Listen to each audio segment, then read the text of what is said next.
Love lives here. So good morning again. There's more of you. I love that. Have a look at the picture here. And Jossie, if you could put that up for the folks at home there. I just want everybody to have a reference point as I share this. Today we are talking about many hands. And you notice that there are a whole bunch of people lifting this thing up into the air, yeah? So for folks, you there at home, you've seen it, now you can come and see me. Okay, so, all right, you have to have a point of reference for this. So when I moved to Japan in 1989, about 6 weeks into my time there, I was invited to participate in the local festival. Now then, I was 22 years old, I was young, I was dumb, and I said yes. Not knowing what I said yes to. Not completely dumb because I love culture and hey, let me participate. It's like, sure, I'll do it. Yeah, let's go for it, right? Yeah, so they gave me the yukata, the little robe and the fancy shorts, and the tabi. The tabi are the little socks with the little toe holes between the front. And I wear a size 12 shoe. Well, there is no such thing in Japan. So I had on these slipper things that were maybe a size 10. So yeah, my ankles are hanging off the back of the shoes. My feet are in pain, and I'm looking at this thing going, oh, this will be fun. I'm also 6 feet tall. The average Japanese man is about 5'7", 5'8".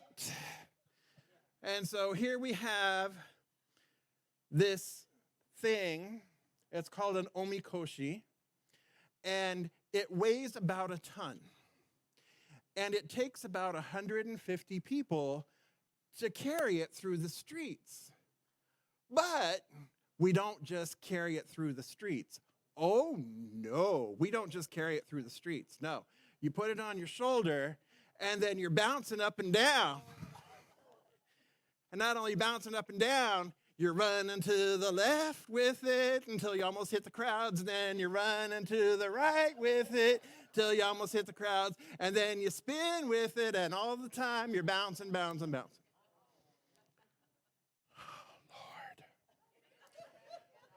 Right. So, they say many hands make light work, right? There is nothing light about this, okay? And what was really, the only thing light about it was everybody's attitude. Well, everybody's attitude except mine. but everybody's attitude, right? Because what they're doing is, what this is this is a portable shrine, and so it's part of the Shinto tradition. So they are moving the deity that lives in the shrine and dancing the deity for the deity's pleasure. That's why you're bouncing and dancing and rolling and rocking, and yeah, for the deity's pleasure to a temporary home and then back to the shrine. Yeah. 3 nights of that. 10 minutes for Jeffrey before I tapped out. I was like, okay, because if I stood up, well, I'm not really standing up because everybody else is lower than me. And so then it was like a squat down, but that's not really good for me either, right? So, yeah, quite fun. So instead, I just walked behind all of this in one of the floats, and they had drums on the back of the float, and so then I just walked behind the float.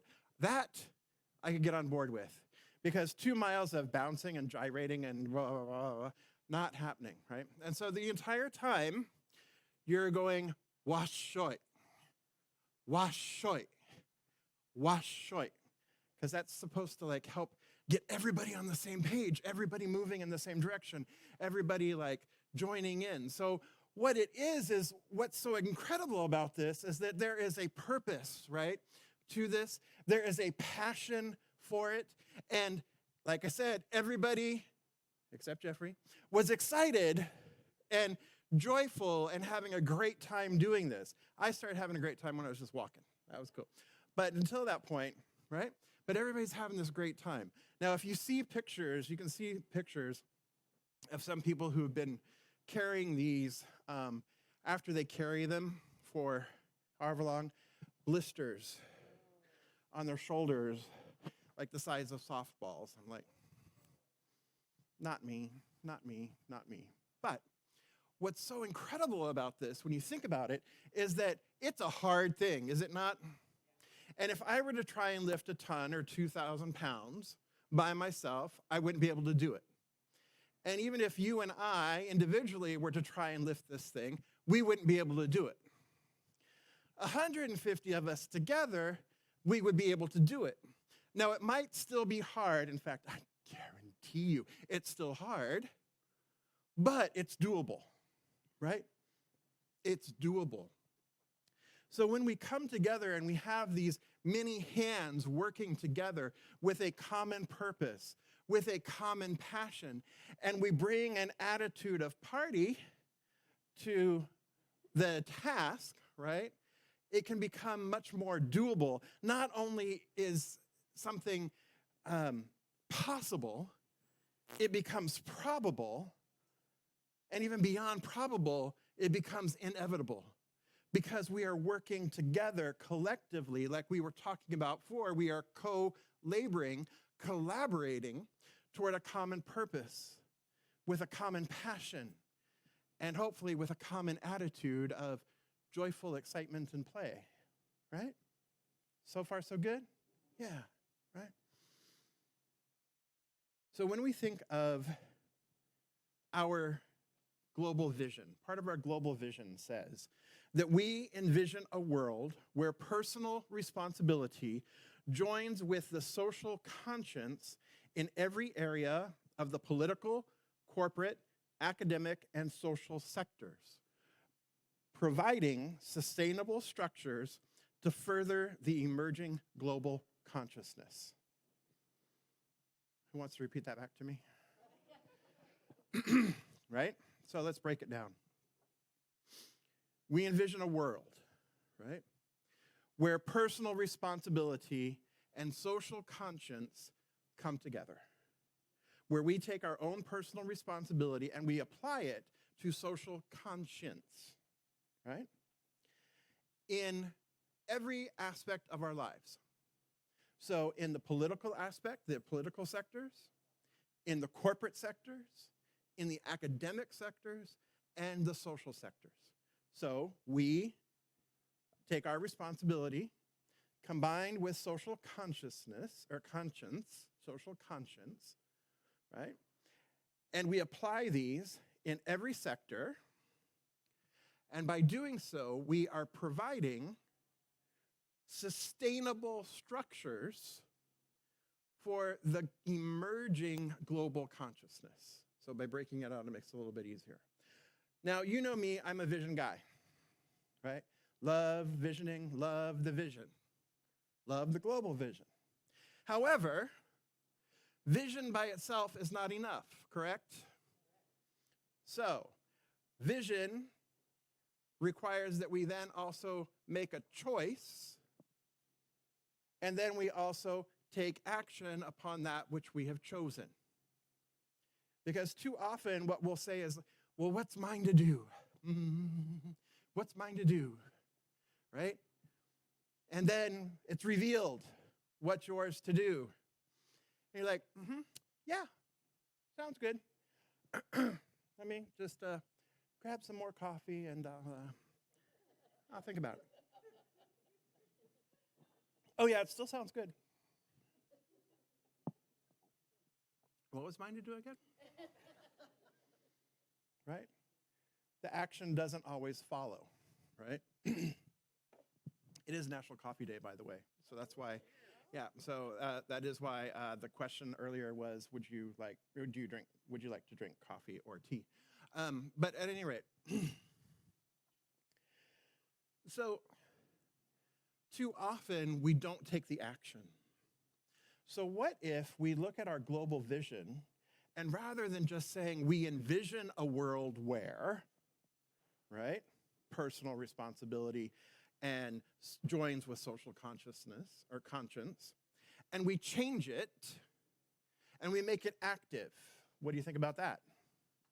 How about we collaborate with one another, we co-create with one another to build the infrastructure that supports a world where personal responsibility joins with social conscience, providing, or in every area, the political, corporate, and academic sectors. You see how that shifts? It's no longer we're just envisioning it. Oh, that's great. I can see it. Woohoo! Imagine it. Yay! Now I'm going to go back to my word game, right? But when we deliberately and intentionally say, no, we don't just envision it.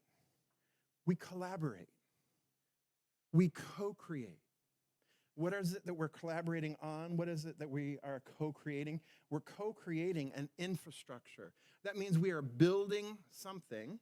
We are building a structure in which each of us, our personal responsibility, bringing our personal responsibility to the social conscience of an issue or the social conscience of a value, right? Bringing our social conscience to a cause. Individually, we do our own work. We take responsibility individually for that which we can do to further the cause, to further the issue, to continue to create or to invite the emerging global consciousness. Because the larger part of our vision is a world that works for everyone in all of creation. But that doesn't happen on its own. I shared with you a few weeks ago that if we don't take action, a vision is just a vision, right? In order for there to be transformation, in order for there to be change, we have to have the vision, we have to make the choices, and then we have to take the actions. And so sometimes you might think of, well, what can I do? What can I do? My little self, what can I do? The problem seems awfully large. Whatever the problem is, whatever the cause is, seems awfully large. What can I do? Well, let's think about it this way. Not everybody has to do the same thing. In fact, not everybody can do the same thing. In fact, it's not even wise for everybody to do the same thing, right? So if you think about an operating room, right? Everybody in the operating room is there with the task of helping the patient and helping the patient recover, right? Everybody in the hospital room, everybody in the operating room is doing that, right? But not everybody in the operating room is actually cutting. Make sense? Right? The civil rights movement, the organizers knew that not everybody could be out in the streets. But people could stuff envelopes. People could make phone calls. People could pack lunches for the Freedom Riders. Right? They didn't necessarily have to be out in the street, but each person was doing their part in the larger whole. When Eddie was praying earlier too, I was seeing and hearing and feeling, think about the cells in your body, like the one skin cell. The one skin cell is very different from the one bone cell, or the one brain cell, or the one liver cell, or the one heart cell, right? But each cell is part of the whole that is the body. Each cell is functioning for the goal of living for the whole body. There's a unified goal, there's a unified passion, there's a unified way of moving forward. However, each one is doing their own thing. they're not all doing the same function. They're not all performing the same role. Would you agree? Right? So it is with us too, as we are wrapping up this series of love in action. We have the opportunity as an individual with personal responsibility, just like the skin cell has its personal responsibility in the larger of the whole body. Each individual has the personal responsibility to do what they do to promote the global consciousness that is and within the idea of the social conscience. Making sense? So each one of us has the responsibility to do what is ours to do in whatever way we are called to do it, to make the world a world that works for everyone and all of creation.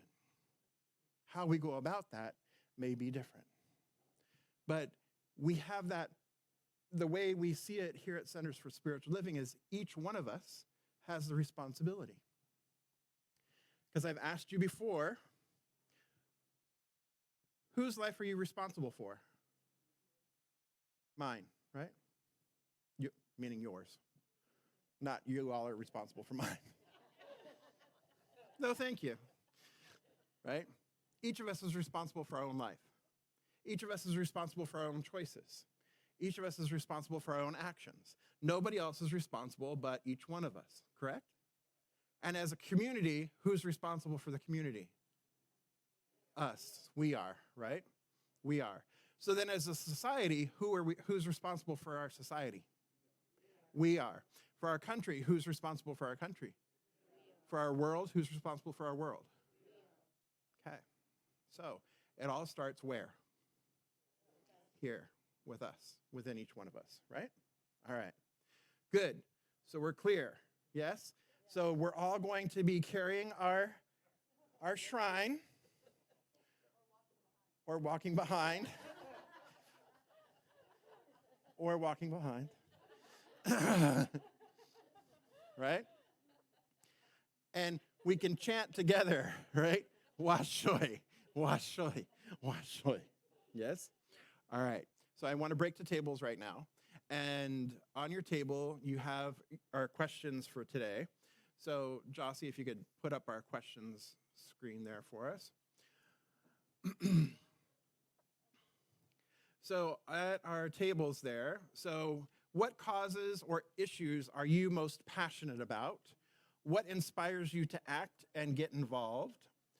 And why is purpose so important in all of it? So you'll have a few minutes you don't have to discuss all of them, but, get into discussion around those questions. All right? Perfect. And go. So it is a flywheel. It is, and it's not just social justice as a general term, right? But there are specific issues within that. And we heard a few specific issues here in the community as you were sharing. And one of them was around homelessness. And that is something that confronts our city, it confronts our state, and it confronts our country, really. But homelessness is one of those things that is really particularly out in the forefront here in Riverside. And so here at Riverside CSL, we are in a unique place in terms of churches or centers, spiritual centers, what have you, in that we face the park on this side, right?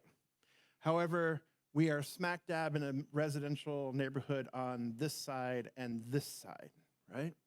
So trying to minister or trying to help the homeless here at, or our neighbors experiencing homelessness here at the center has always posed a challenge for us, because the neighbors, if we bring folks onto the property to serve, right, then it also brings people into the neighborhood, and then our neighbors get like really upset, right?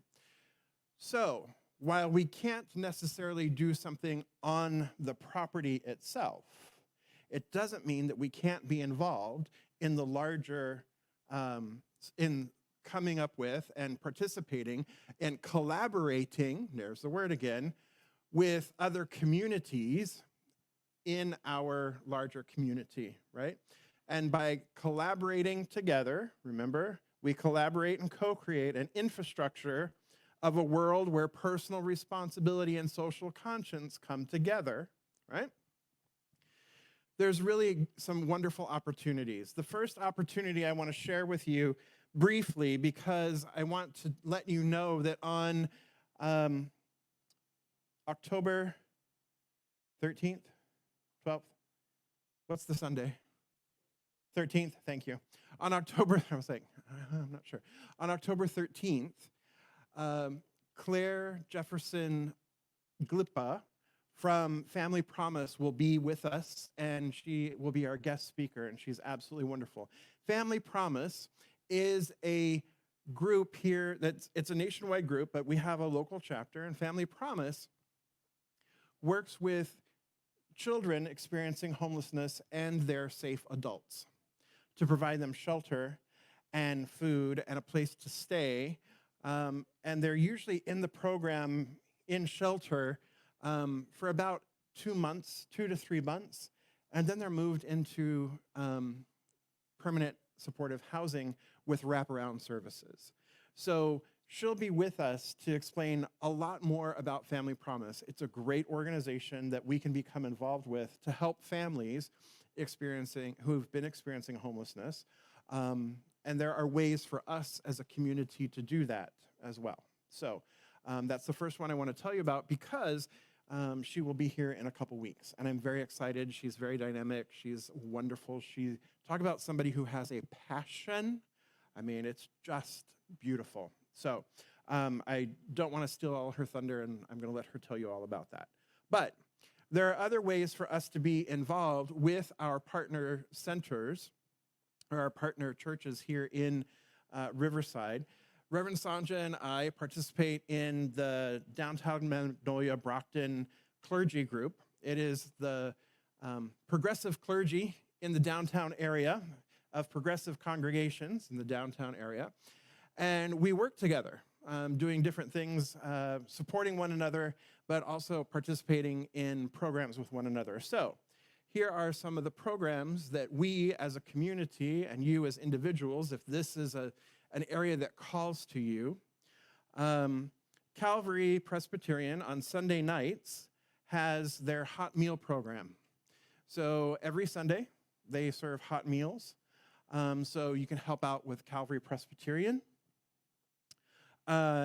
First Congregational Church so they're on 14th, or they're on Magnolia, right across from the hospital.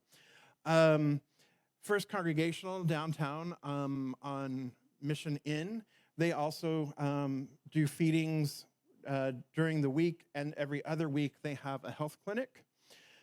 Trinity Lutheran at Harupa and Brockton has a food bank, so you can contribute to food bank there. You can also help at the food bank.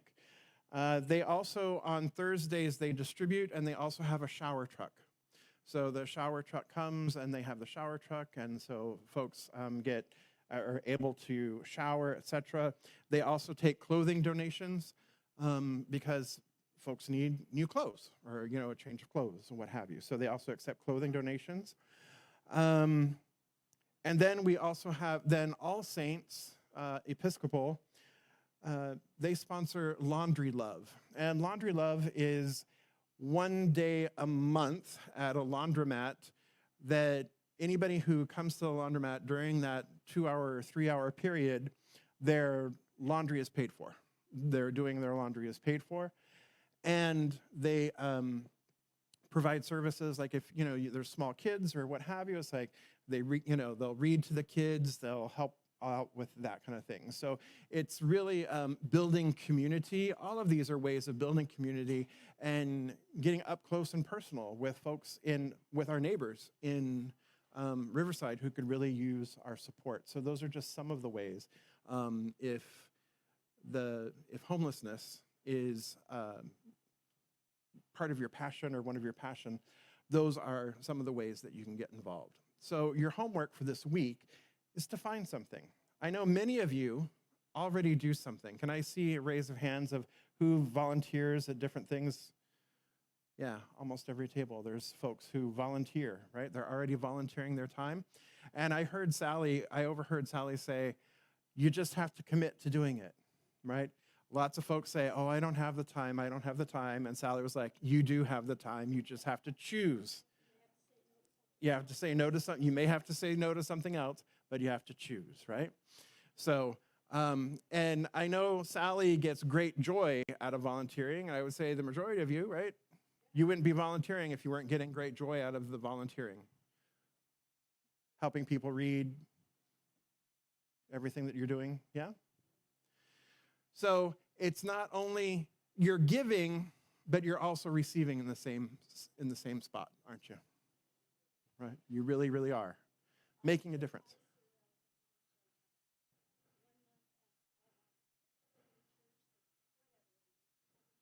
Uh-huh.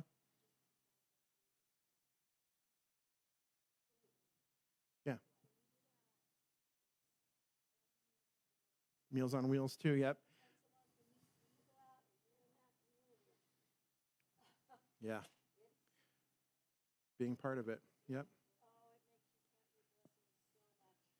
Yeah, count your own blessings, but then also just the love that's exchanged and that comes back. Tamara at home is also doing Meals on Wheels and says purpose is important because it takes us out of our ego. It takes focus to the external out into our communities. Humanitarianism is a we action. We are here to be of service and support to one another since we are all, in fact, one. I'm here to shine my light and help others find the way to shine their own as well. So beautiful. So take it all in, my beloveds.